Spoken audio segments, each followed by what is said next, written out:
Many thanks, Ibrahim Bello Gunda, for that background report. And to begin our conversation on why procurement matters, let me introduce Dr. Adeboale Adedokun, Director General, Bureau of Public Procurement, BPP. A pleasure to welcome you to Good Morning Nigeria. Good morning once again. It's my pleasure to be here. Your first time here as DG, so congratulations are in order. Yes, thank you very much. I'm All glad right. to be here. Let me also introduce Dr. Abdul Maman, Fellow of the Chartered Institute of Purchasing and Supply Management of Nigeria and the North Central Coordinator of the Institute.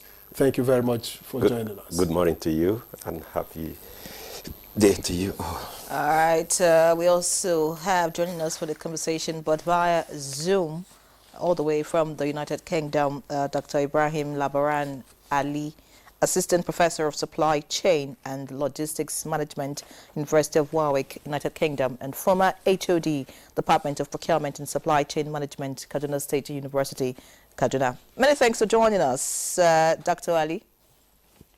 Good morning, Nigeria. All right. Let's begin this conversation from here in the studio and with the DG, obviously. What exactly is procurement beyond the English word? Because when you say to procure, okay, to buy, people could also say procurement is buying of pepper and salt and all that. But what is procurement and how critical is it to a nation's economic development? Okay, thank you very much. So let me give you an idea of what it is like. You want to procure a good medical facility. You want the best of a road. You want your schools. You want good schools. For instance, you want to admit GS1 students by September this year. And so you need a classroom, you need the teachers, you need the teaching aids. All these are needs. But there has to be a vehicle. There has to be a process that will bring those things to reality. And so in the public sector, even also in the private sector, there has to be a system that will enable you deliver that school, that will enable you deliver that teaching aids, that MRI scanner, that X-ray scanner, that 10-kilometer road that will enable the person from the northern part of the country to the eastern part of the country to the western part of the country to the central part of the country to deliver their goods to a location whereby other chain within the value chain can easily carry and then go and make money. So procurement is to give value. Procurement is to establish confidence in the public that their own money is being utilized in a manner that is accountable, in the manner that gives them confidence that government means well for them. So procurement really is a system that identifies or translates government vision into reality. Procurement is taking, so for instance, His Excellency will say, that's the President will say, look, Ministry of Works, Ministry of Power, I need to provide 24 hours of electricity to this country, to my citizen. That's his vision. The Minister of Power will say to Mr. President, I need so amount of money to be able to provide 24 hours electricity. But he has the responsibility to know how. BPP and others would say there's a process that will enable, you can't spend that 1 naira until you follow a process. And that process is what we bring back or bring those things to reality. So procurement is globally, procurement is what brings development, is a tool, is an enabler, is what attracts good governance. Procurement is what brings professionals. Procurement is what brings private and public sector to the same objective. Private sector wants to make money. Public sector wants to deliver value. So procurement is like the midpoint. Procurement is what brings all the two extremes together. But what you describe, sounds all good. Yeah. You want to deliver value. You want to deliver good quality. Yes. The ones that also deliver poor quality products, is that also not procurement? Well, what's the difference? The thing is, for everything, there always will be the positive and the negative anyway. While we want to deliver value, some want to also provide the value. But the procurement law takes care of all this. So while there's incentive to deliver value, there's also disincentive for those who will not deliver value. So we have systems in place to address everyone who will decide not to comply. The law is very clear. We have sanctions, we have a collaboration that enables us to deal with people who will not comply.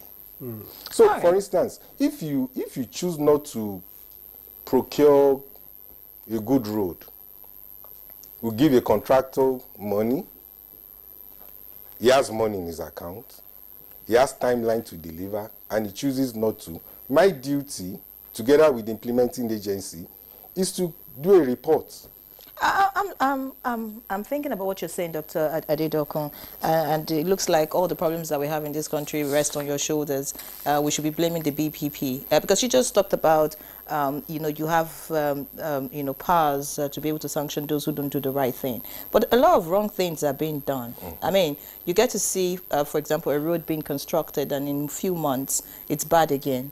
You go to public facilities, maybe just erected, and then the computers are not working, or you find monitors, you don't find keyboards, or you don't find CPUs, those kind of things. I mean, you find that a lot. So is it that the BPP is not delivering its mandate, or is it that your hands are tied? Okay, I think it's wrong. What you said is not properly situated. So let me correct. BPP is a regulatory body and a compliance institution. Now, in the value chain, you have implementing agency. I will give you an approval to go and procure. You follow the process. The agency is one that will implement. And also, they also have the power to monitor what they do. However, where we come in, we also have the monitoring and evaluation power. From time to time, don't forget, we managed over 800 agencies all over the country. And so the law allows us to do some percentage of monitoring. So it's not BPP's responsibility to ensure that the water runs. It's the responsibility of the person who says, I want to give water to the environment. But however, we request for reports. So that's why we are working closely with civil societies, organizations. We are working with professional bodies to give us real-time reports. Now, we have series. We have done procurement audits, for instance, every year. For instance, I've sent quite a large number of reports of infractions to various agencies since I resumed duty to say we have found this thing not in consonance with what you say you want to do. Can you explain why? Now, when I get those reports and I find clearly deviation from the approvals given, I send it to the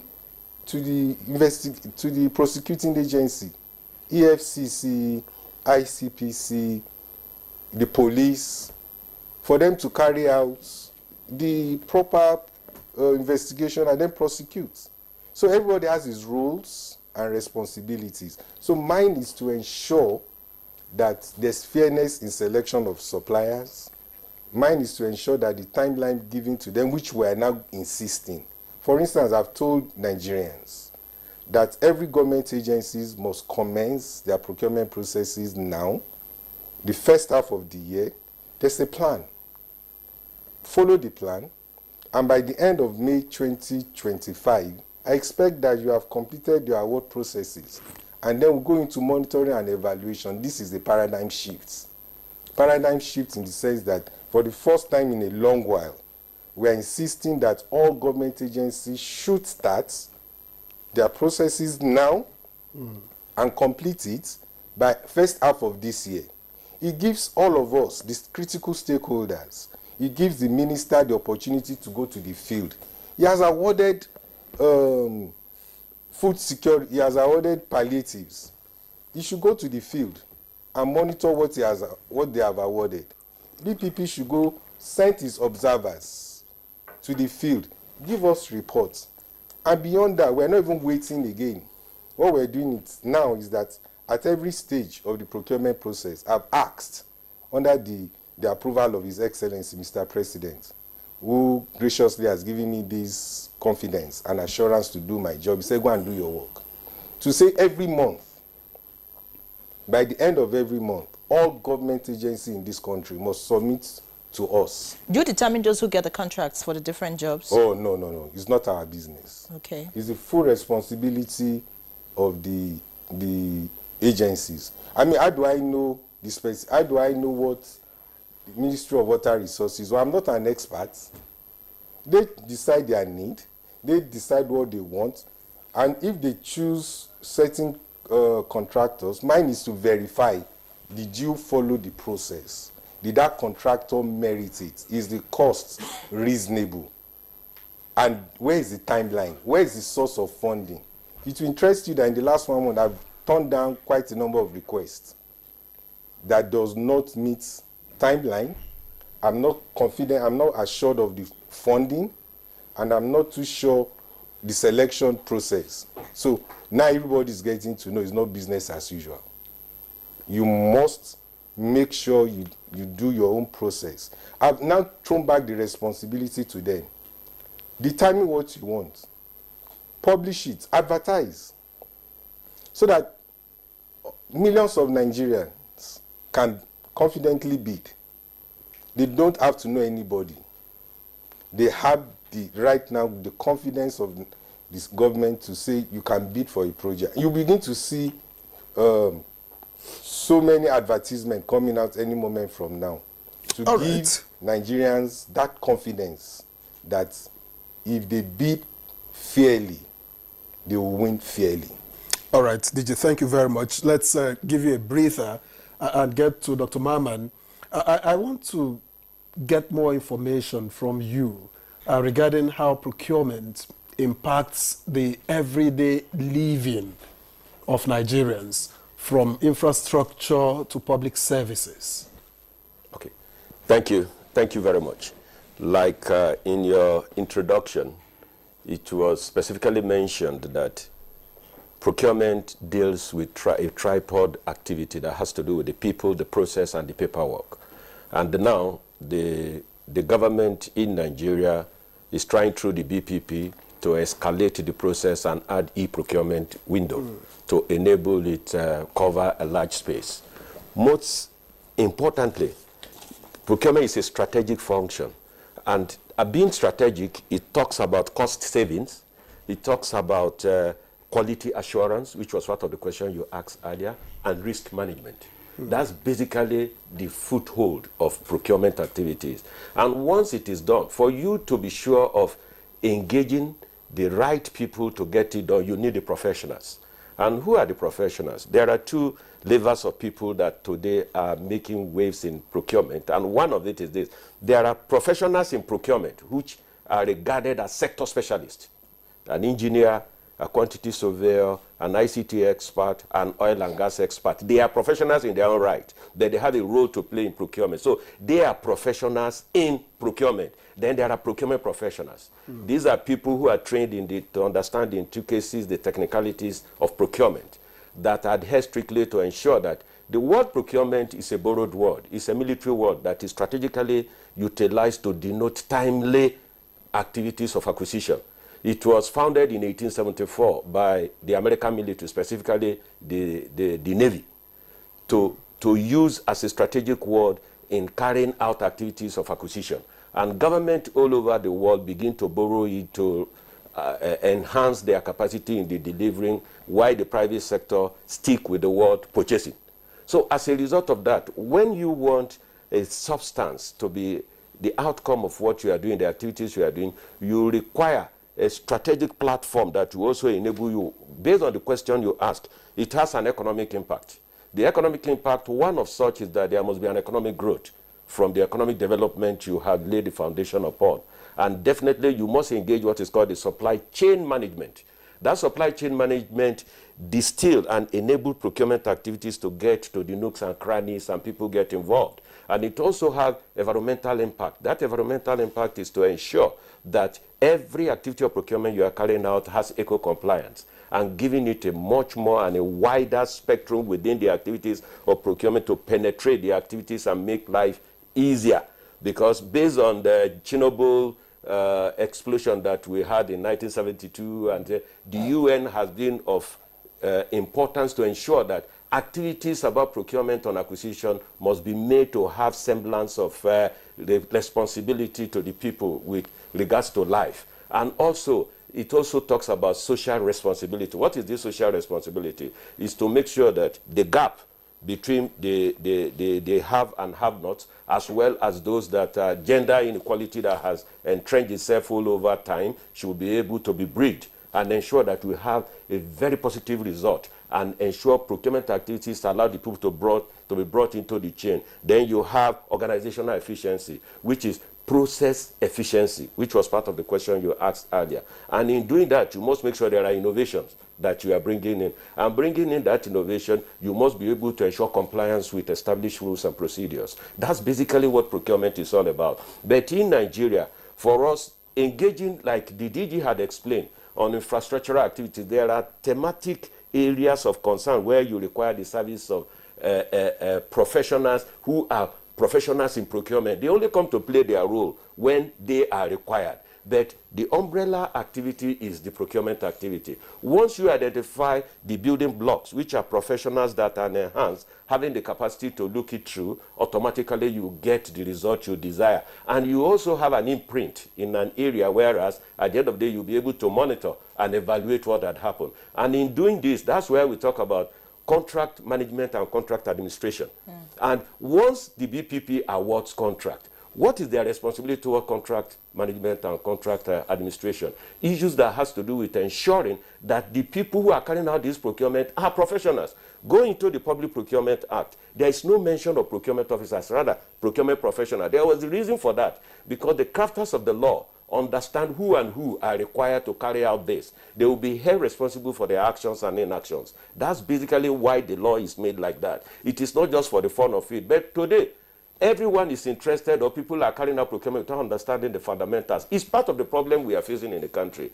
Allow people who genuinely, because it's not good. The recruitment process is like you ask an accounting officer of a ministry to nominate people for you to train. And within 3 weeks, you push them to handle a very significant and very serious position of spend management, which consume about 75% of the total budget in any ministry, department, and agency. Then how do you ensure the recruitment process does not tally with the outcome result you expected? Because now they will be answerable to the man who nominated them for the training. So who is responsible for that? Who can correct that? What you're talking about? It is the BPP.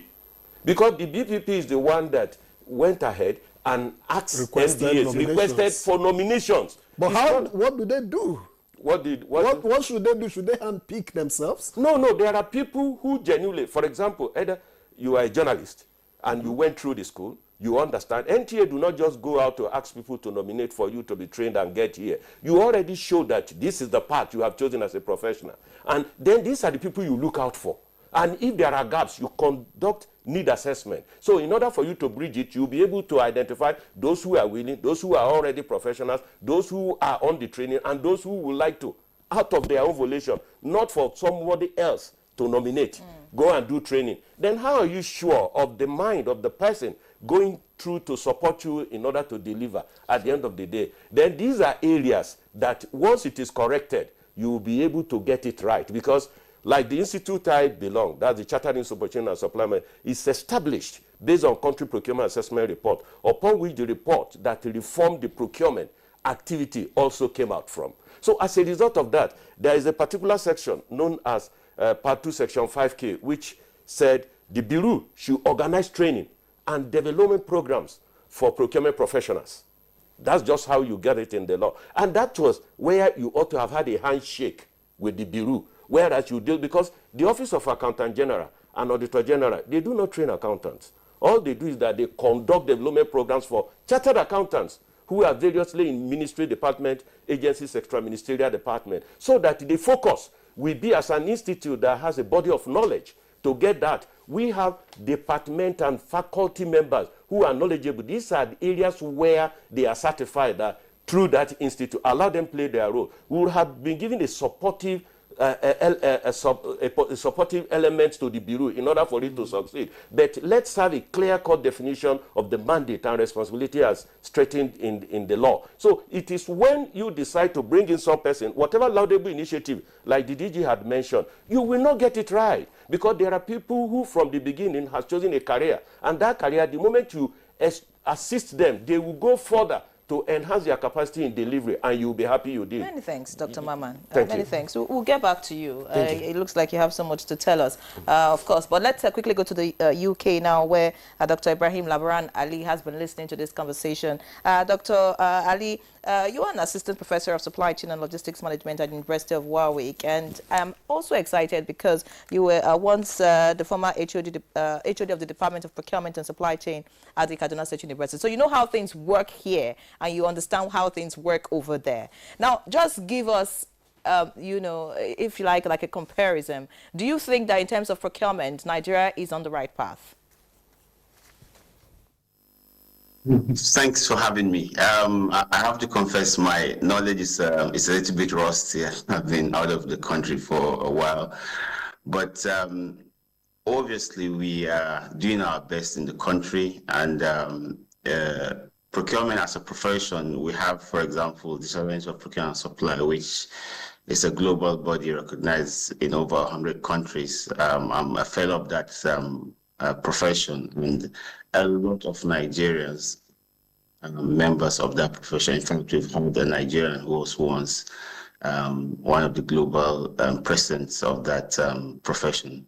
So we have a lot of Nigerians who are professionals who are delivering value to procurement. Well, let me make one point. In terms of industry-wide, the research has shown that one of the industries that have efficient procurement processes is the retail. And the reason why the retailer has efficient procurement processes is because the margin, the profit which they make from their activities is very, very trivial. So they have to make sure that the procurement is efficient. You know, they have to win, you know, competitively using procurement. In the government sector, for example, procurement is quite poor. And not just Nigeria. Nigeria has its own uniqueness, but, you know, it's not just Nigeria. And part of the reason is because, you know, the costs or the money expended for procurement and the profit, that is literally, you know, no profit, it's more or less of benefits. So within that gap, you know, there is that notion that, you know, we could buy things at any price since we are not competing with anyone, you know. So that's part of the reason why you see procurement is not efficient in the government sector in most countries. In the context of Nigeria, there is opportunity to do better. Comparing the UK and Nigeria might not be, you know, in terms of our level of development. However, we could always look at benchmarks and best practices. In good number of countries that are getting procurement right, you know, they have very good legislative support in terms of the Procurement Act. But importantly, they have the e-procurement platform, which is helping them a lot. If we talk about this shortly, there are a lot of interference in procurement, in terms of in public sector, and I believe in Nigeria.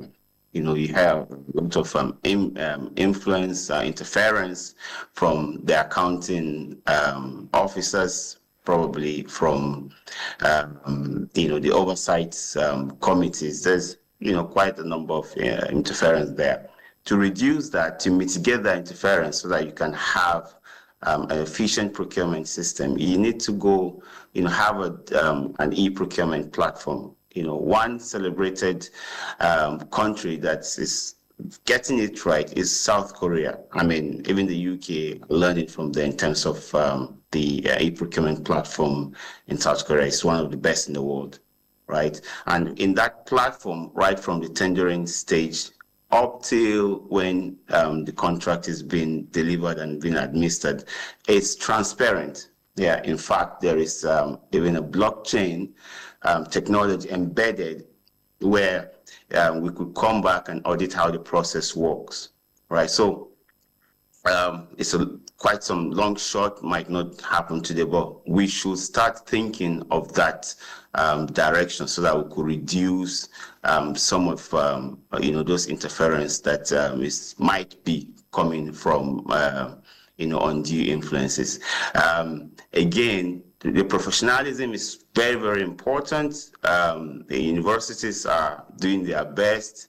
We have professionals coming to play, but always ask, in the private sector, how does it work? And of course, it's working, that delivering value, right? So I don't want to go into the whole legal aspect, because that's not my field. But we have opportunities to deliver value by looking at some technology, professionalism, and some other strategies which we'll talk about shortly. Thank you. Ali, thank you very much, but I'd like to stay with you for a moment. What, in your opinion, are the biggest challenges facing procurement in Nigeria? I have to confess, like I declared earlier, my knowledge is a little bit rusty. I've been out of the country for a while. And for you to give accurate figures of the problems, you have to be there. I'm just an academic. However, there are some indications that interference, undue influence on the procurement officers is greatly affecting their ability. So before coming to this program, I called one or two of my academic colleagues and students and friends back in Nigeria. And one thing they said, which is a credit to the current DG, that in the past, there have been a number of organizations that will go for special procurement. Basically, we talk about special procurement. They won't go through that competitive bidding. You just nominate 1, 2, 3 companies and say you have interest in that company, and they go. But they told me, since the current DG came to play, there is just no special procurement being awarded. You just have to go through competitive bidding. And in competitive bidding, you are encouraging fairness into the whole process, because you have some young people, and obviously some old people who have started their business. They have the ability, to create value, bring services, but because they don't know anyone, they can't, come into that procurement cycle, right? But with the current DG, with the,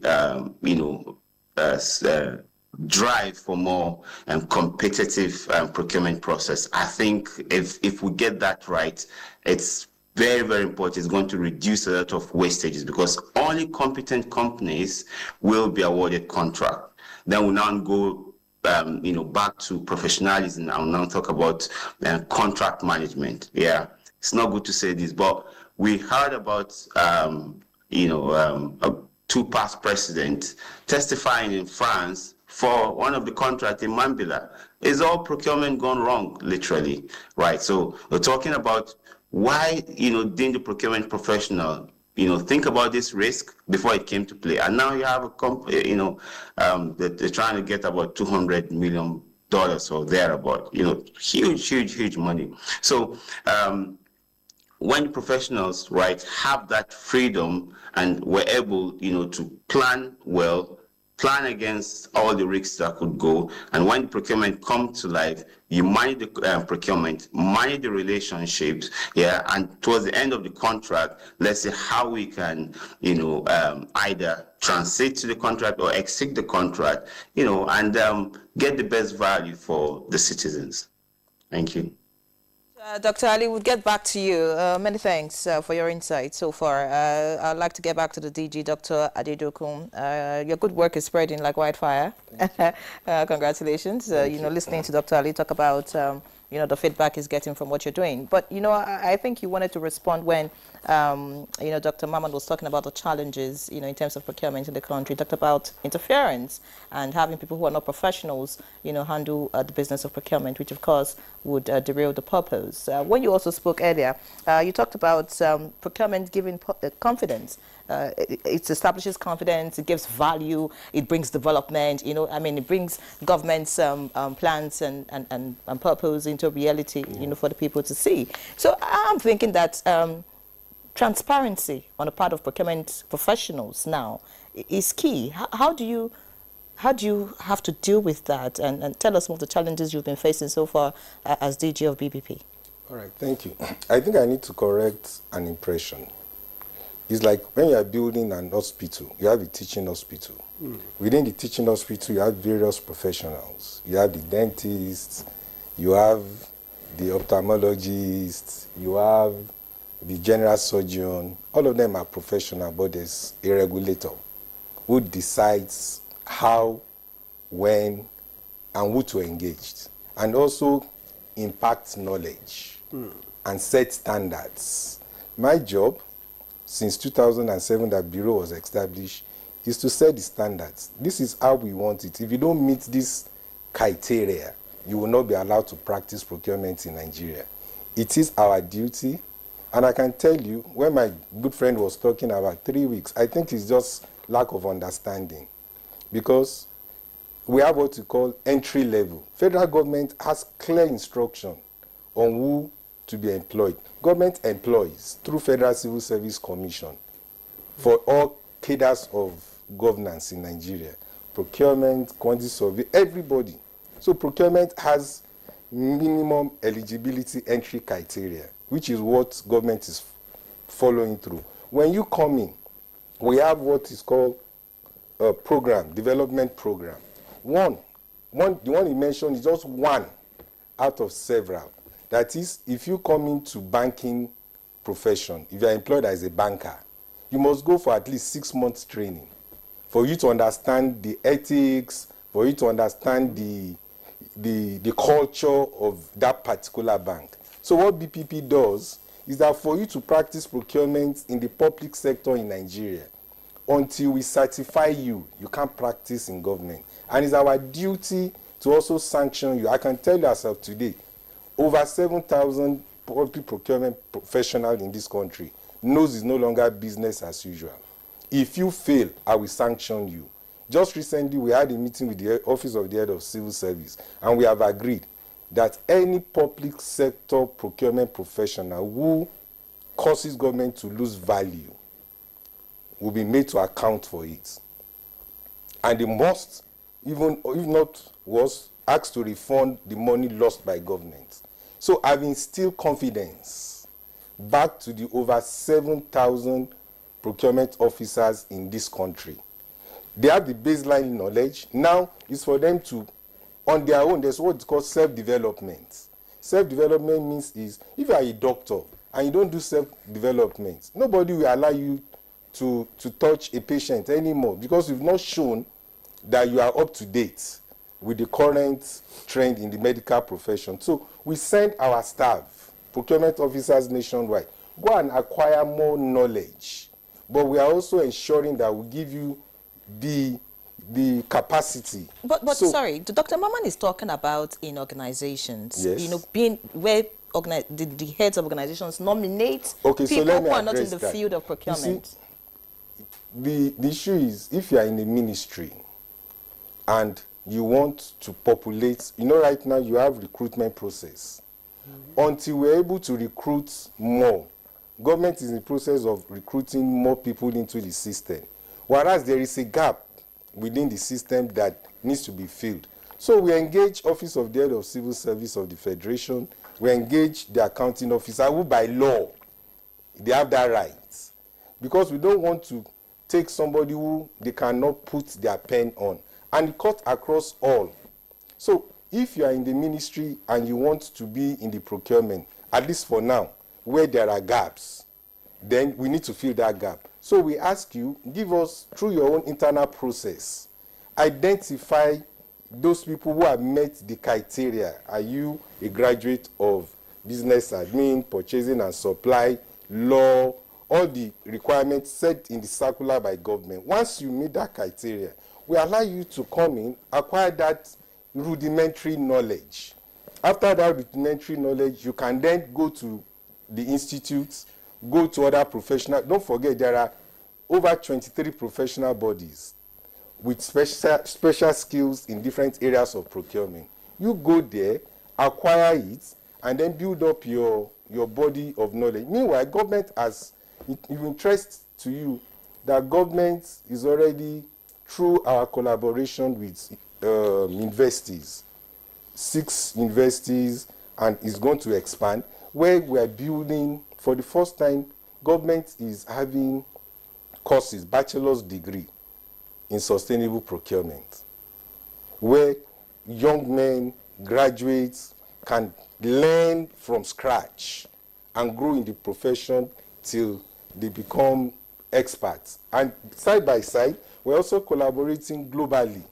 And even with them, we have extended the hand of fellowship to them to come in their own area of specialization. We allow you to function. So the essence is that no accounting officer forces any candidate to go for such capacity building. It's a choice. Once you have the minimum qualification, you are free. So just to further let you know that today, procurement officers now have the assurance that if they do the right thing, BPP will defend them.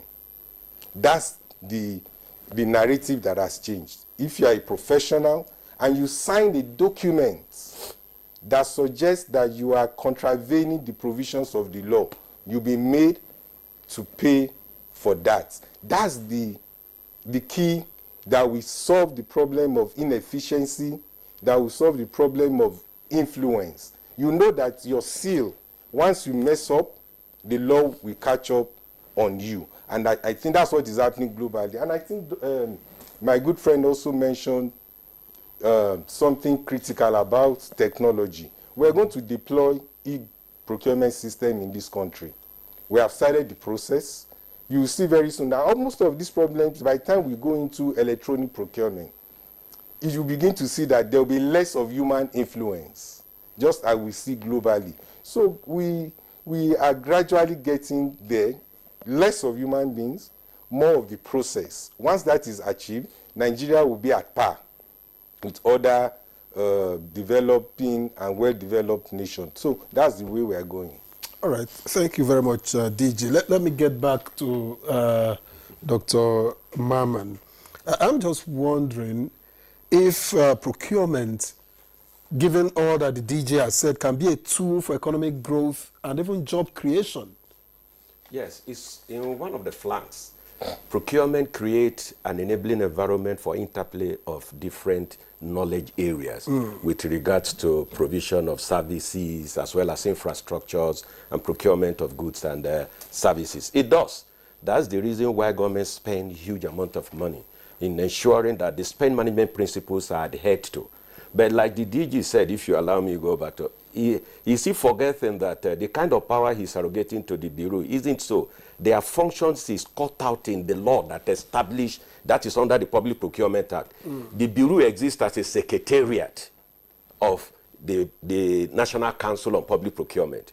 This venturing that they are doing now, beginning to talk about certain standards going to universities, and these are academic issues. that they have no power over. Because of a typical example, Office of Accountant General and Auditor General does not fight, does not create, does not develop any curriculum for ICANN or ANAN. Let's get it right. Because what it means is this. I think, if not mistaken, the Bureau came to being in the last 17 years. My institute celebrates 51-year-old of existence. And now, as a body of knowledge, we know where we are coming from. The track record, even the Public Procurement Act, I was privileged to be one of the consultants to the National Assembly that make the law for the country. The functions of the professional bodies is churned out, that of the Bureau is equally churned out. He mentioned 6 universities. And there is no conflict. There is, because they are now taking over, wanting to develop people, because in one breath, they are an operator, they are a regulator, they are developing curriculum for universities, and now the last stakeholder meeting we had with the new DG is that they want to develop national procurement certification. You don't have such power. No, that power is not given to an agency of government that is into regulating activities within the confine, because the Bureau is established for public sector procurement. Why the professional body trains people that are relevant in both public and private sector organization. Like Dr. Ali did mention, if you are focusing on issues that just have to do with procurement, there are distilling elements that's supposed to allow you move further. That's basically why you have supply chain activities. Today we are talking about Africa Free Trade Agreement and Africa over time. How do you exhaust a relationship between Nigeria and other African countries, taking into consideration our peculiar experience as a body in Nigeria, that we are running procurement, we are advancing procurement? Do you really take stock to identify how far you have been able to achieve what you wanted? Then what he is bringing in as an idea is good and novel. But what is important is this: go by the law, because by this conduct we are violating the law.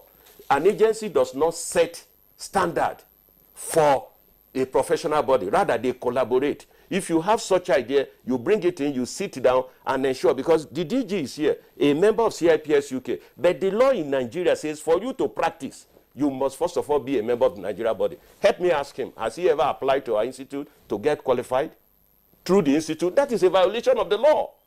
Because anyway, these are issues. I'm coming, sir. Let me just get through what I'm trying to say. Nobody is against any developmental programs that the BPP is doing, but you must respect the other institution that is put together to help advance the course of procurement practice in Nigeria. But our focus, so that we get it clear, is to establish how procurement can be a tool, of economic development, and that's why I say why procurement matters. These other issues, I'm sure, are issues that can be dealt with behind the scenes. You asked a question, sir, with regards to how it is. He ventured into issues of what they are doing, how well. That's why I responded. I took permission before I responded to that. Dr. Maman, we'll get back to you.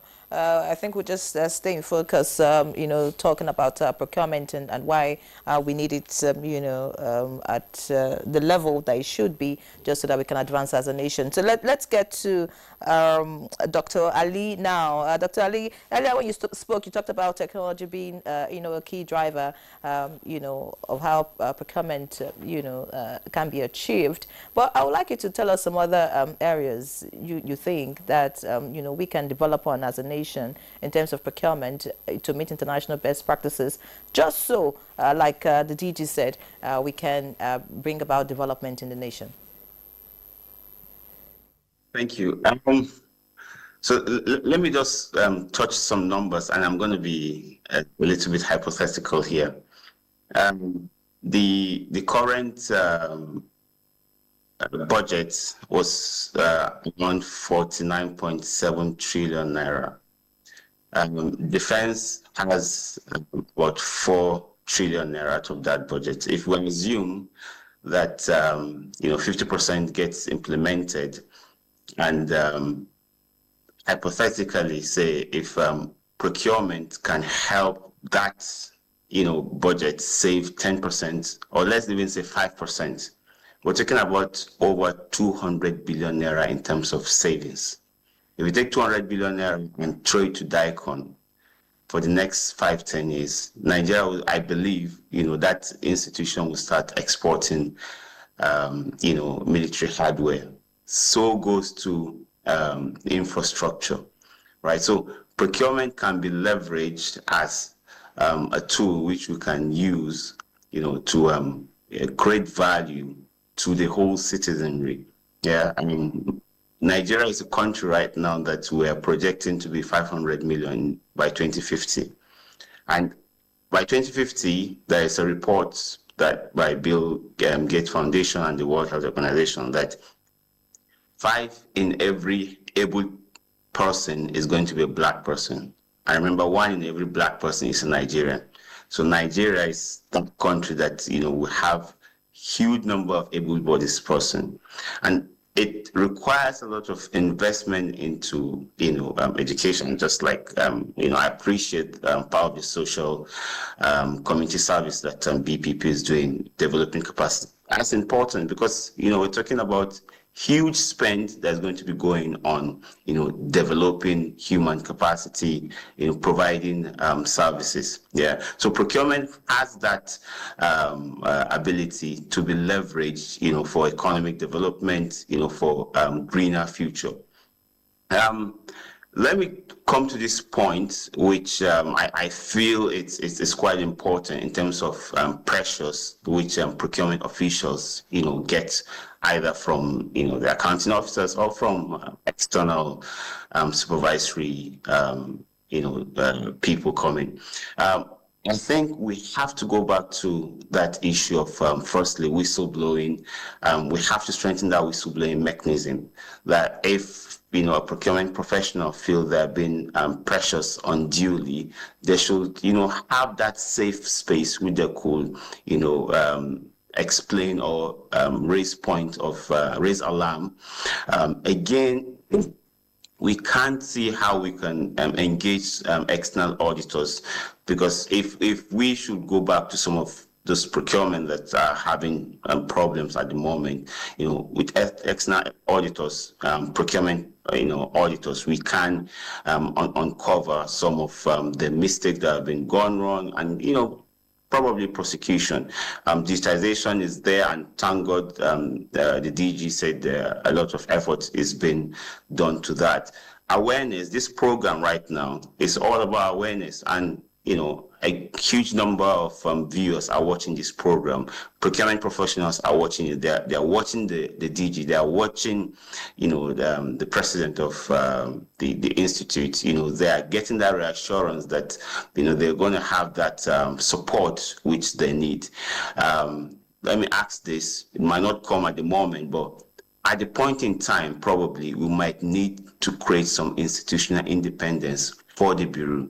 We don't want a situation where the DG have to go to some blokes to get funding, and if they hold your funding, you won't be able to operate. I think we have to get to that level where that the Bureau should have that full institutional independence financially, right? That is going to help the Bureau to work better and support procurement. Thank you. Thank you very much. I'm sure the DG will have something to say. He seems to agree that the Bureau needs, more independence. But I'd like to add, the Procurement Act of 2007 was meant to tackle inefficiencies. How effective has it been, or is it? Are there gaps that need to be plugged? You see, the Act as it is one of the best in the world. One of the very best in the world as it is. What we need to do as all critical stakeholders is to implement. There's no perfect law. There are gaps which the president has graciously agreed that we should work with National Assembly to amend. But as it is today, that law is one of the best in the world. All we need is to implement. And once we begin to take them one by one, which I've started, by placing emphasis on public education, public enlightenment, churning out policies as provided in the Act, engaging professionals, talking to them, asking them for their collaboration, and also working with the anti-corruption agencies, giving them real data on procurement activities to enable them carry out their own investigation. So there has to be a carrot and a stick approach. So when we have a strategic view together, everybody is on the same wavelength, then you begin to see procurement in another dimension that is actually a tool. It will interest you that the way we are going, you begin to see that women will begin to have confidence to participate in procurement activities more because it's being opened up. Fairness is being given. The youths, procurement is innovative. It's all about being creative. So by the time we begin to show that government is now looking at it from this perspective, everybody who have left, the private sector, who ordinarily are afraid of venturing into procurement, now that they can see openness, they can see that they don't need to know anybody, they can bid. You begin to see that private sector who have good technology, who have good skills, will venture more into the procurement space in the country. So yes, the law has some deficiency, but first of all, we've not even tried the whole cycle. So my agenda is to fully implement. Then you can begin to talk about gaps. What you've not implemented fully, how do you know the gaps? And talking about independence of the BPP, what options are there if you don't have to go to the National Assembly to get funded? Because he who pays the piper dictates the tune. If somebody is going to ensure you get X amount or Y amount, then he can as well say, okay, do me this favor, quid pro quo. Procurement is one of the ways of generating revenue for government. I'll give you an instance. People don't know. Through BPP's system, we have been able to support some key agencies of government. Between 2016 and now, they've been able to raise their revenues to close to 14 trillion. Just, people don't know. BPP has been generating revenue, but not directly. That's one. Through ensuring that everybody in this country fulfills their mandatory requirements. Just between 2016 and now, those agencies have been able to plot back into the coffers of government over 14 trillion by the single act of BPP enforcing that all contractors in this nation must pay their taxes, must pay their social security. You cannot do business in Nigeria if you don't go and meet those people. 14 trillion. All right. So I think more revenue. Let me also show you that BPP from now, I have a clear direction. We have different avenues to generate money. BPP will begin to have sufficiency in funding. But also to let you know that President has said, tell me what you want. All right. Thank you very much, Dr. Adidokun. We'll continue the conversation. Let's take a break now. When we come back, we'll continue. Stay with us. Many thanks for staying with us. This is still Good Morning Nigeria on the network service of the NTA. And we have been discussing why procurement matters. And to get the conversation continued, let me get back to Dr. Abdul Maman. What are the practices that you have seen? The DG has said that the 2007 Procurement Act is one of the best in the world. Are there things that we can learn from other areas, even as they try to, plug gaps and make it more efficient? Thank you very much. Yes, he has explicitly explained certain elements he has seen that had worked, because Public Procurement Act is one of the sunshine laws. That is an anti-corruption law driven by best accountability system that is expected in a society. But most sincerely, the most important element, which is the first chapter of the Act, National Council on Public Procurement, since 2007, has not been inaugurated by government. The first attempt that was made was by late Yaradua. Yes, it's the law. It's the overall body that has power to churn out policies for the good administration of procurement in Nigeria through the Bureau of Public Procurement. And it has membership from the government and representative of other professional bodies relevant as it is. They are 11 in number, and the Bureau acts as a secretariat. Then it's basically to ensure effective implementation strategies that have been born in there. But what we have now up till this moment, since late Yar'Adua tried to inaugurate the council, it couldn't scale through. Then the immediate past administration on 20th of February 2017 made an attempt to. It went down the drain. Nothing happened again. We do not know why. Because if the council is there are certain functions that the Bureau is to do that requires the attention of the council for approval. Like the DG keep mentioning, we went to the president. It should have been like that. Because what to the council. To the council. The council is there to maintain, to see, because the president has a lot before him, and issues should have been able to be solved in record time if it were the council. And again, when you go deeply, and this is an advice to the DG, I don't think it makes some reasonable sense when up to now the Bureau is still entrenched inside the villa. Mind, political will. What ought to happen is that they are a standalone regulator. They are to stay outside, just like Accountant General or the Auditor General's office. The reason why is that other arms of government, apart from the executive, are seeing it as an instrument that the executive is only using on issues of contracts. So they are not giving them much perception. So if eventually they move out of there, and I think I heard the last visit he made when he defended their budget, the committee was so glorious, the Committee on Public Procurement decided that they are ready to assist them to have an accommodation of their own. It has been a long stay cry that I have made on my own, that once they are out, their independence, like you rightly asked that time, will be maintained. And people, the functionality of their office cannot be equated to anything other than what they are made to be. And finally, also, they must ensure that all the arms of government, they have an opportunity, because the power of the Bureau is to ensure that the executive, the judiciary, and the legislature are under their oversight. All right. Yes. Thank you very much. Let's get to Dr. Ali, who joined us via Zoom from the UK. Dr. Ali, I was going to put this same question to you, since you are somewhere over there. What practices do you see from the other parts of the world that you think Nigeria can adapt? And that's talking about procurement practices. Thank you very much. There are quite couple of best practices which we could learn from, not just the UK, but even countries like Germany, South Korea, and even Rwanda. Importantly, from an academic perspective, we encourage data analytics and spend analysis. We need to have clear understanding of our spend, where we're spending, and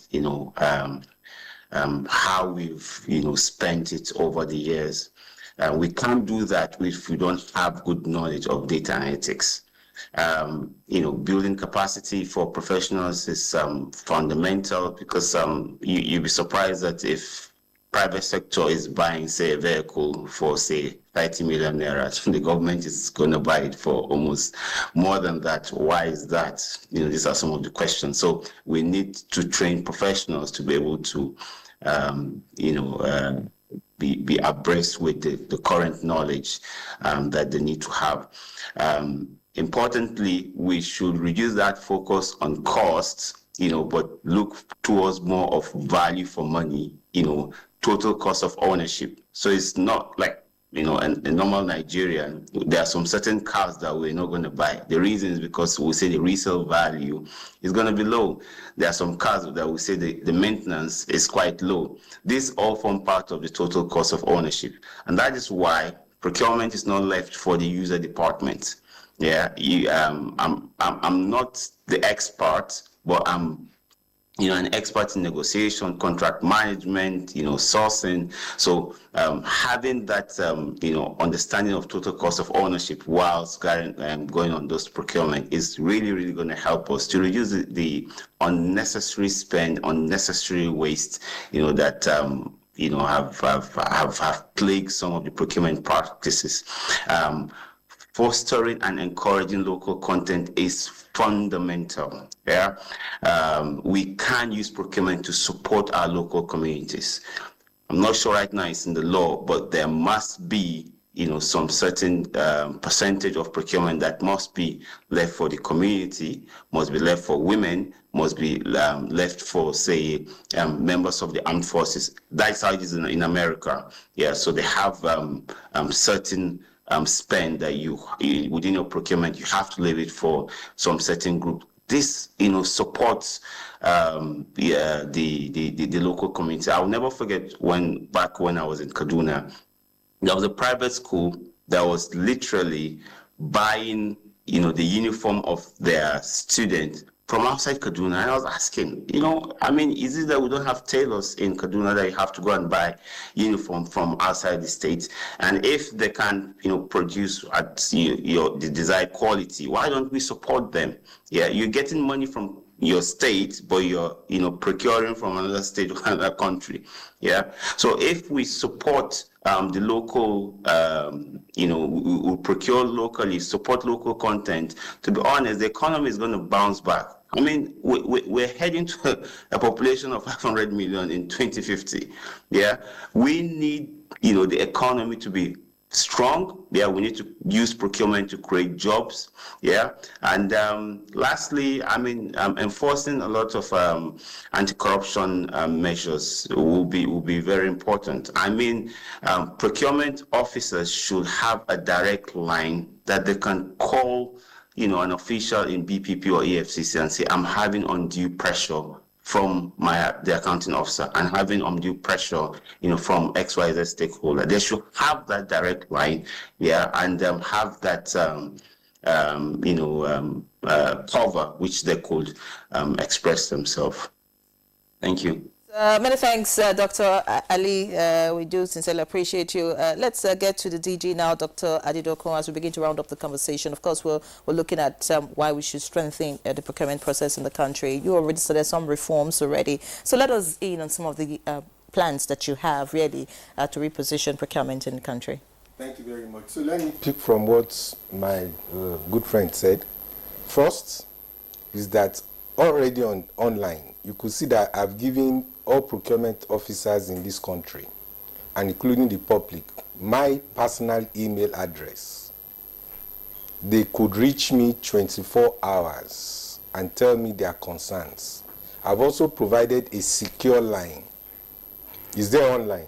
For them to come to me, share their concerns with me, and I have a way of dealing with that. And I've started already to deal with some issues bordering on procurement officers being pressurized or wanting to do the right thing and they have been pressurized. I've already started that, and it's all over the news for you to know that you can reach me. For the first time in a long while, there's a direct access to the DG of BPP from any stakeholder in this country to share their concerns. 2, I have also published a new revised standard bidding document. It's online.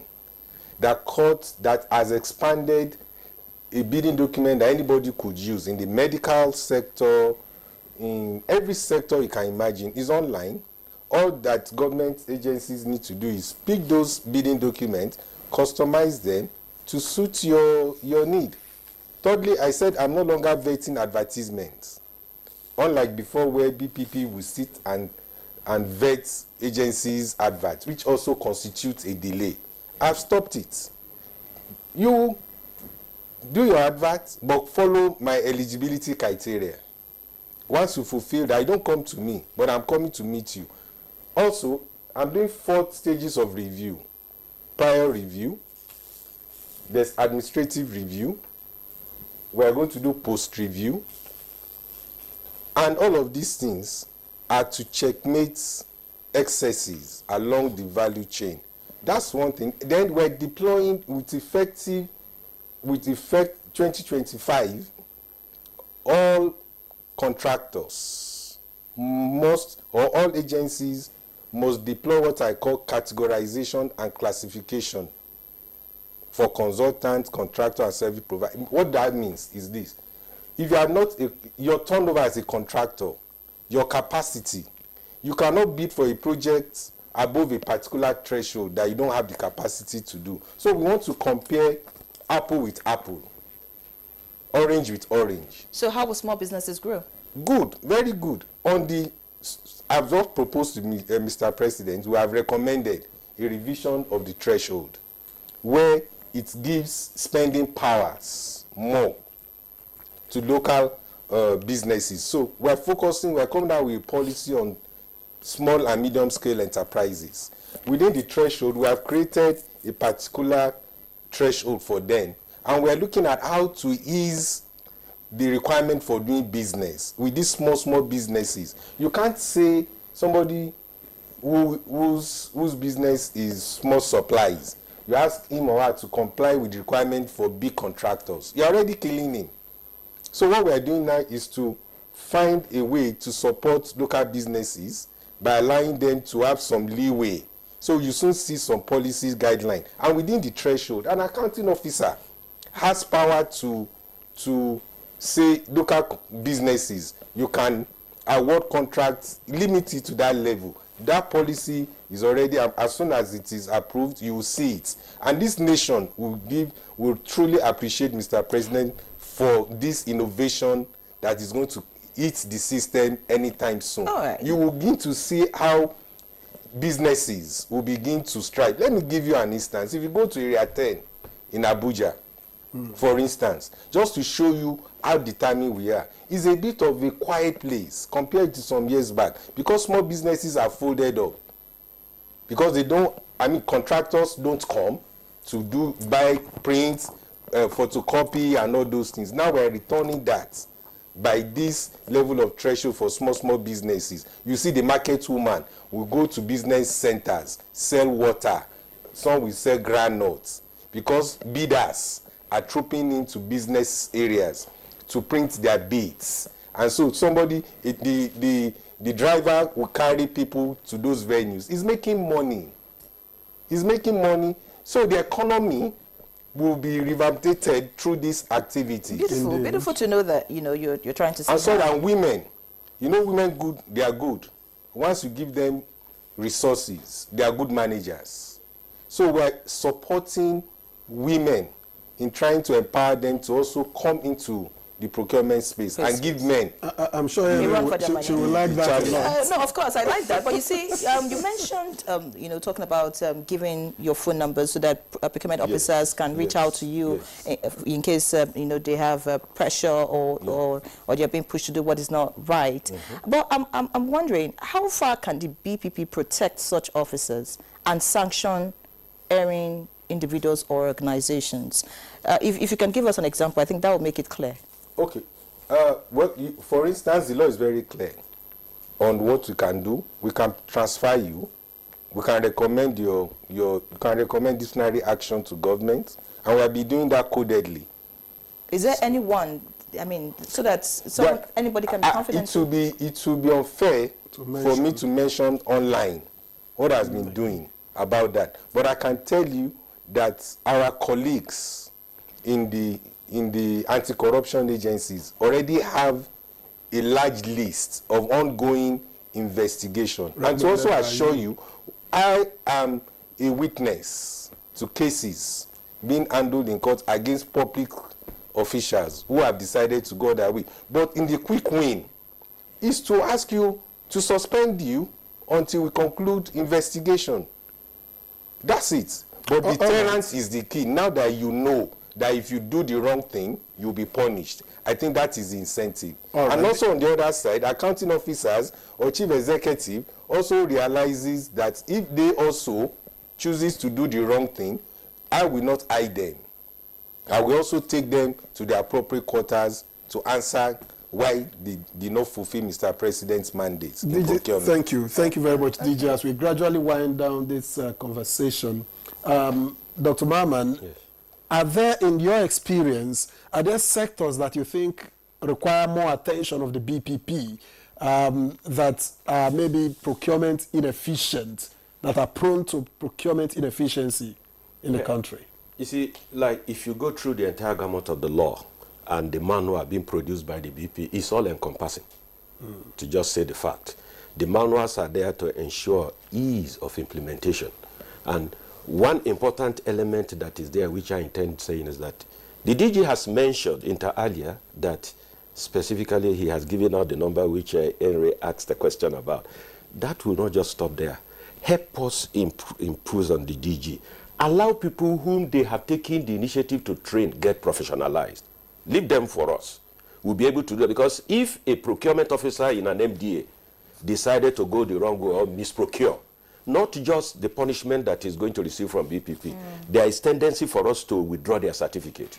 And once anybody, any professional know that will happen, that's the height of it, before they face the other criminal charges that might come up to them, then the institute will be able to assist the Bureau to get it right on that angle. And more so, the Bureau needs to understand equally that the collaboration between the Bureau and the institute matters much. Why do I say so? We have gone to state governments where laws were passed. You know, since the Public Procurement Act was made, states were made to equally domesticate the law to suit. But it's at the whims and caprices of His Excellencies at the state level, choosing what to do, what to respect, and what not to. But we owe it a duty, because we cut across. They look at BPP just for the federal, then that of the state. We begin to ensure that the law is amended to ensure compliance with international best practice norm. That is one area also, like you rightly mentioned. Then finally, to cut into that, you find out that there was a policy by the World Bank known as SIFTA's program, and it distill the manner of practice and ensure that local women, artisans are given opportunity to have, they feel the impact of procurement, having the opportunity to micro, small, and medium enterprises within the state government. We have gone to do that. And also, there is a particular to which I would like the DG to take note of, because I participated in the I hope we have time for that. On standstill period. Okay, so many thanks, Dr. Mama. I'm sure we'll have another conversation where we'll bring you. Unfortunately, we cannot fly to the UK. The time we have is too short. We may not be able to get there and come back to Nigeria. Exactly. So, Dr. Ali, I hope you understand. But I would like to end with Dr. Adedokun. Your final words to Nigerians. I mean, we're talking about... In 30 seconds. We're talking about, public funds.